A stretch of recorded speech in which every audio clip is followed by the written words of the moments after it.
रास की पड़ताल। साधु हंसा। श्री राम ने फिर पूछा, अगर वे भगवान हैं तो उनके दर्शन से अनर्थ क्यों हो जाता है? इतना कहते ही साधु ने मंदिर की सीढ़ियों की ओर इशारा किया और कहा, श्री कृष्ण वहां जा रहे हैं, देखो उनके साथ राधा रानी भी हैं। श्री राम ने सीढ़ियों की तरफ देखा। श्याम वर्ण श्री कृष्ण और गौरांग श्री राधा मंदिर की सीढ़ियां चढ़ रहे थे। वे पलटकर साधु तथा उनकी ओर भी देख रहे थे। कुछ क्षण के लिए आसपास के लोग, दुकानें, मकान, गलियां और वहां से हो रही चहल पहल आदि सब कुछ का लोप हो गया। राधा और कृष्ण के विग्रह ही रह गए। कुछ क्षण के लिए सुध-बुध जाती रही। भाव समाधि की अवस्था आ गई। फिर सब कुछ सामान्य था। सामने साधु गोपाल दास ने कहा, इस तरह के दृश्य अपने भीतर बैठे भगवान के ही बाहर आने वाले रूप है। साधना के प्रगाढ़ होते ही इस तरह की अनुभूति होने लगती है। लेकिन यही नहीं ठहरना है, साधना निरंतर जारी रहनी चाहिए। साधु ने ही स्पष्ट किया, भगवान का दर्शन किसी भी प्रकार अनिष्टकारी नहीं होता। जिस बगीची में राधा कृष्ण के आने और रास रचने की बात कही जाती है, उसमें सत्य कम, प्रमाद ज्यादा है। इस तरह बगीची की महिमा गाई जाती है। उस बहाने लोगों से पैसा ऐंठा जाता है।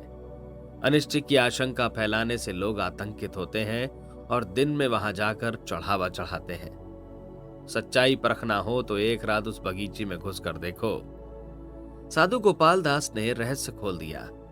स्वयं ही अनुभव करने के लिए भी कहा। श्री राम उस बगीची की तरफ बढ़ गए। शाम ढलने के लिए थोड़ी देर पहले बगीची में गए। द्वार बंद होने से पहले पंडों ने बगीची की छानबीन की तो एक झाड़ी की ओट में छुप गए। लगा कि अब कोई नहीं है। झाड़ी की ओट से निकलकर उस मंदिर नुमा कमरे के पास तक गए जहां राधा कृष्ण के विश्राम करने की बात प्रचारित थी। उस कमरे के करीब 20 फीट दूर एक झाड़ी के सहारे बैठ गए। कमरे का द्वार खुला हुआ था। शाम ढलने लगी। रात का दूसरा पहर शुरू हुआ। वातावरण बहुत शांत था। झाड़ियों में छुपे पक्षियों और जीवों की आवाजें आना बंद होने लगी थी। इक्का दुक्का किसी बंदर की चिचियाहट सुनाई देती थी। उसके अलावा झिंगरों की झाएं झाएं और कोई आवाज नहीं आती थी। रात धीरे धीरे गहराने लगी। आधी रात से ज्यादा वक्त बीत गया। श्री राम टकटकी बांधे उस कमरे की ओर देख रहे थे।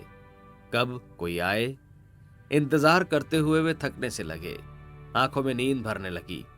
उसे दूर भगाने के लिए बगीची में ही बनी कुइया के पास गए और जगत पर पड़ी बाल्टी से थोड़ा पानी खींचा।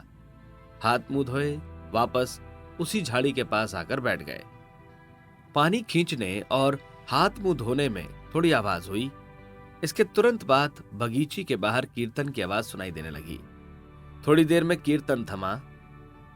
बगीचे के भीतर इस बीच घुंघरुओं की आवाज आई। छम छम की गूंज ऐसी लहराई जैसे कोई नाच रहा हो। कुछ देर यह आवाज गूंजती रही, फिर अपने आप थम गई। इसके बाद बगीची के बाहर एक बार फिर कीर्तन होने लगा। थोड़ी देर चलते रहने के बाद कीर्तन फिर थम गया। सुबह 5 बजे तक बगीची में कभी वंशी की धुन गूंजती, कभी तबले और हारमोनियम का संगीत सुनाई देता। 3 बार उस कमरे के पास रोशनी भी दिखाई दी। वह रोशनी किसी दीपक के जलने से हो रही थी। दीपक जलाता हुआ कोई व्यक्ति भी दिखाई दिया। 5-7 मिनट जलकर दीपक इस तरह बुझ गया जैसे किसी ने फूंक मार दी हो। तड़के 5 बजे 2 व्यक्ति कमरे के पास दिखाई दिए। वे अंदर गए और थोड़ी देर बाद वापस चले गए। इसके कुछ देर बाद ही बगीची के बाहर आरती वंदना सुनाई देने लगी। आरती पूरी होने के बाद लोग आने लगे। 8-10 लोगों के जत्थे में श्री राम भी शामिल हो गए और उस कमरे तक गए। उस जत्थे के लोग कमरे में जाकर गदगद थे। बिस्तर की चादर पर सलवटें पड़ी हुई थीं, जैसे कोई वहां सोया हो। तेल की शीशी उठाकर देखा, ढक्कन खुला हुआ था। एक ने कहा, शाम को जितना तेल रखा था उससे कम हो गया है।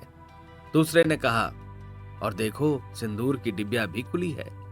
राधा रानी ने अपना श्रृंगार किया होगा। तीसरे ने कहा, अरे भगवान अपना पीतांबर भूल गए। इस तरह आश्चर्य बढ़ा। ये लोग पिछली शाम को ही उस कमरे में होकर गए थे। तब सब कुछ ठीक था। चादर साफ थी, सिंदूर की डिबिया ठीक से लगी हुई थी, तेल की शीशी पूरी भरी हुई थी। अब की हालत देखकर स्पष्ट लग रहा था कि किसी ने अपने केश संवारे हैं। पिछली शाम दर्शन करने के बाद ये लोग बगीची के बाहर ही ठहरे थे। इस वक्त सुबह के पहले यात्री थे। श्री राम ने उनका आश्चर्य और इस बीच हुई घटनाओं को देखकर अच्छी तरह अनुभव कर लिया कि बगीची में राधा कृष्ण का विहार एक आयोजित नाटक है।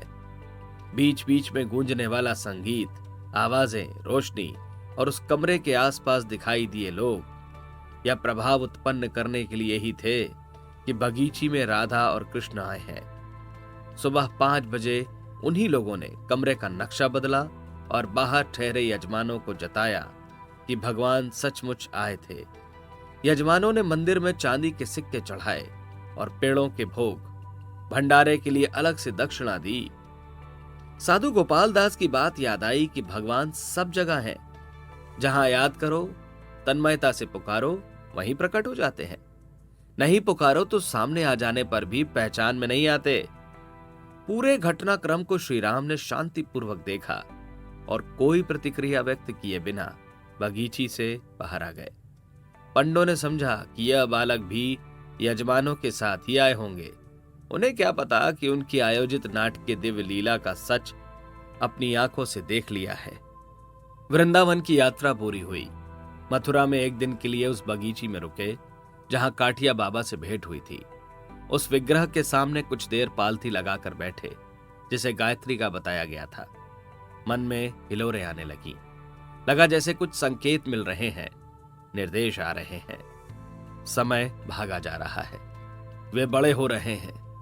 20, 25, 30, 40 साल की उम्र पार कर गए। अपने आप को 40 की अवस्था का अनुभव करते हुए लग रहा है कि इसी स्थान पर हैं। यहां बहुत से लोग साधना कर रहे हैं। आरती हो रही है, यज्ञ हवन हो रहा है, लोग आ रहे हैं, जा रहे हैं।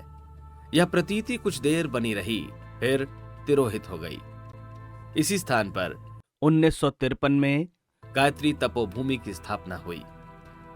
संध्या संपन्न कर अगली सुबह द्वारकाधीश के दर्शन करते हुए आगरा के लिए रवाना हो गए। चलते समय ताई जी के लिए प्रसाद लेने की बात भी याद रही। आवल खेड़ा वापस लौटे तो मां को जैसे आभास हो गया था कि बेटा आने वाला है। वह दरवाजे पर खड़ी मिली। चिरंजीव ने आकर पांव छुए और मां ने आशीर्वाद दिया। कहा कि मेरा लाल अब होशियार हो गया, अब बच्चा नहीं रहा, जिम्मेदारी उठाने लायक हो गया। मेरी अपनी चिंता ठाकुर जी ने दूर कर दी। आवल खेड़ा लौट आने के बाद जीवन का क्रम सामान्य ढंग से चलने लगा। खेतीबाड़ी, पुश्तैनी व्यवसाय और यजमानों का आना जाना पहले की तरह फिर शुरू हो गया। पिताश्री का अभाव सभी को खलता था। घर के लोगों ने सलाह दी कि श्री राम को भी उसी काम से लगाया जाए। उठती उम्र है, किशोर कंठ से मधुर आवाज निकलेगी। अभी से शुरू करें तो युवावस्था तक सिद्ध हो जाएंगे। मुंह से अमृतवाणी रूप में कथा होने लगेगी।